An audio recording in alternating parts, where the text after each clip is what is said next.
It is quite the scene, isn't it, to see those crabs running along? It is amazing, yeah. Yeah. Are they the ones with the one arm?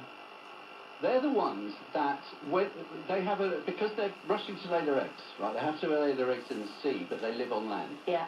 So what happens is they rush into the sea, and when they get there, as an automatic reaction, so that eggs can be distributed properly, they raise their claws up in the air. But they look hilarious when they do it. Like they're at a race, like they're at a massive get-together. Yeah. Yeah, yeah, and yeah, it's a very, very weird thing. It's a very happy image. It's a very happy image. Yeah.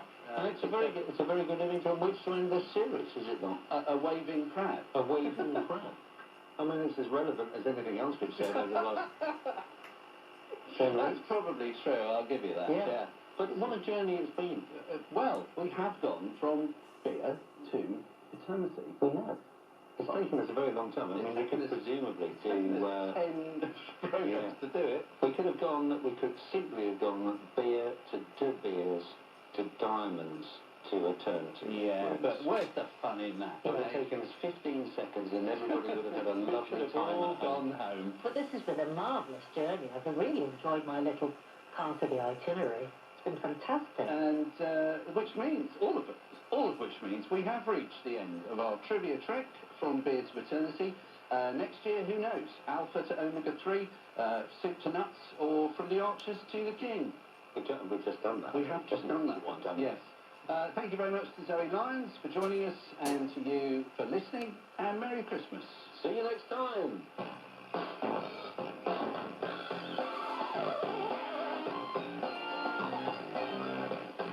Masters was devised and presented by Steve Punt and Dee Garris. The guest was Zoe Lyons. The producer was Victoria Lloyd, and it was a listen production for BBC Radio 4.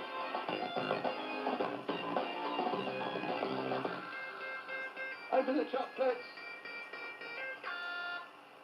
And you can retrace the routes taken in previous editions. They're all there on BBC Sounds.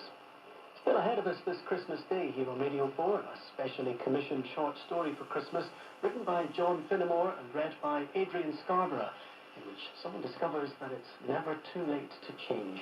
Not even a mouse. Our Christmas Day short work is in just over 15 minutes from now. After that, Penelope Keith heads a star-studded cast in Noel Coward's vibrant and poignant play about a group of retired actresses who find challenging ways of facing old age together. Waiting in the Wings is our drama at 3:30. BBC Radio 4. After the chimes of Big Ben, His Majesty, the King.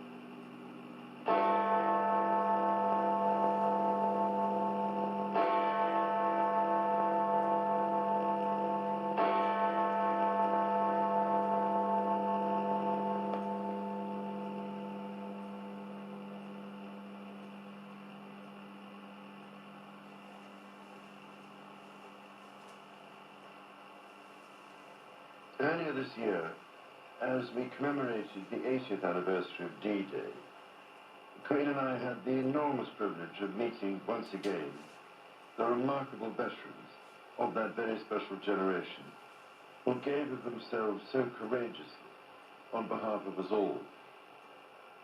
Listening to these once young servicemen and women touched us deeply as they spoke of their comrades drawn from across the Commonwealth who never returned and who now rest peacefully where they made the ultimate sacrifice.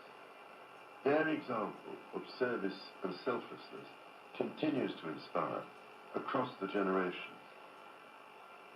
During previous commemorations, we were able to console ourselves with the thought that these tragic events seldom happen in the modern era.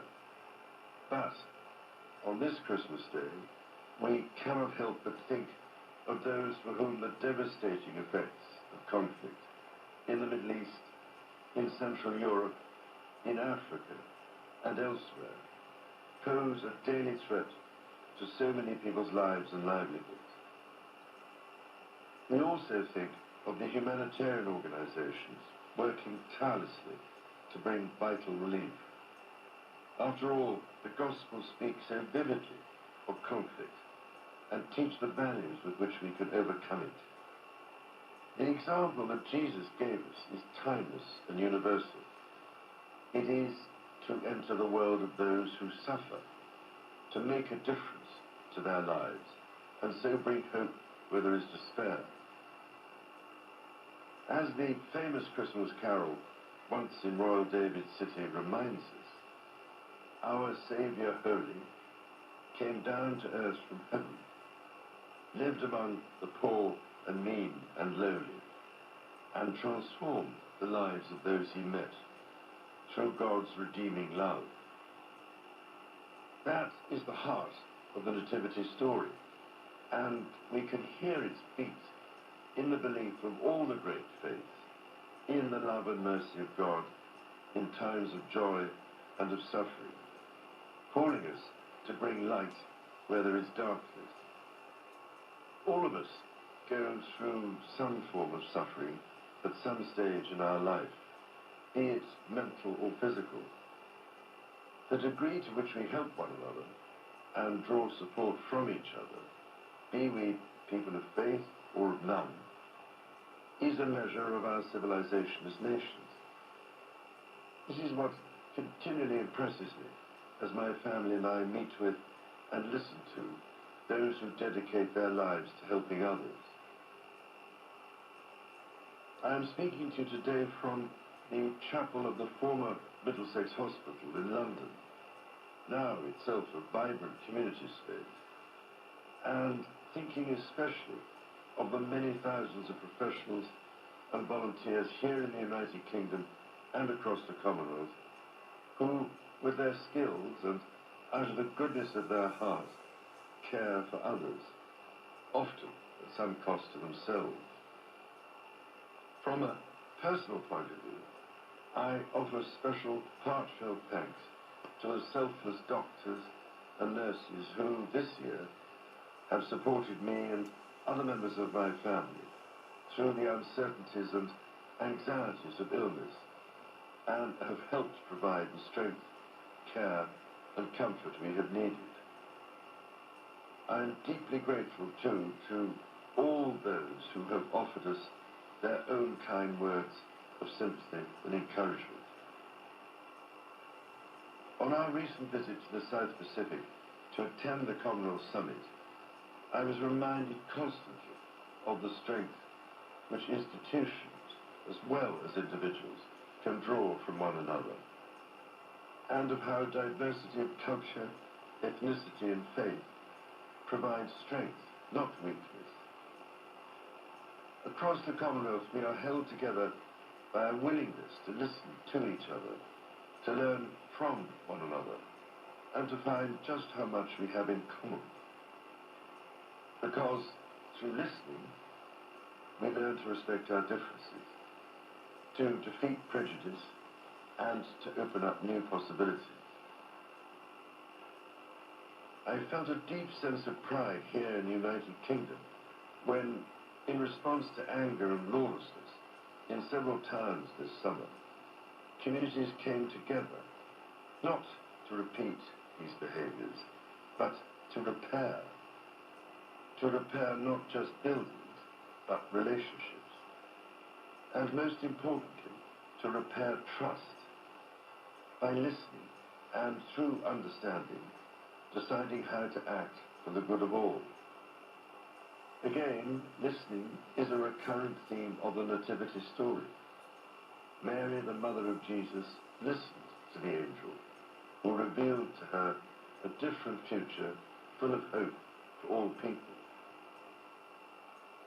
The message of the angels to the shepherds, that there should be peace on earth, in fact echoes through all faiths and philosophies. It rings true to this day for people of goodwill across the world. And so it is with this in mind that I wish you and all those you love a most joyful and peaceful Christmas.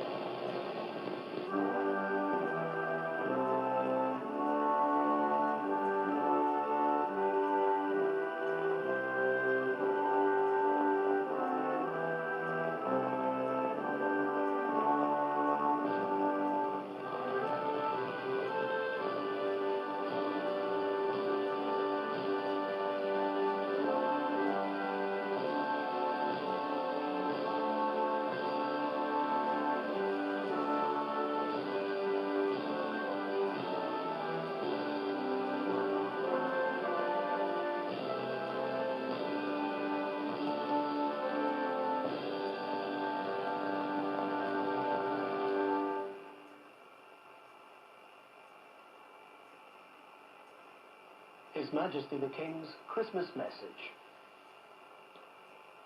BBC Radio 4. The news at 7 minutes past 3. This is Vigialis.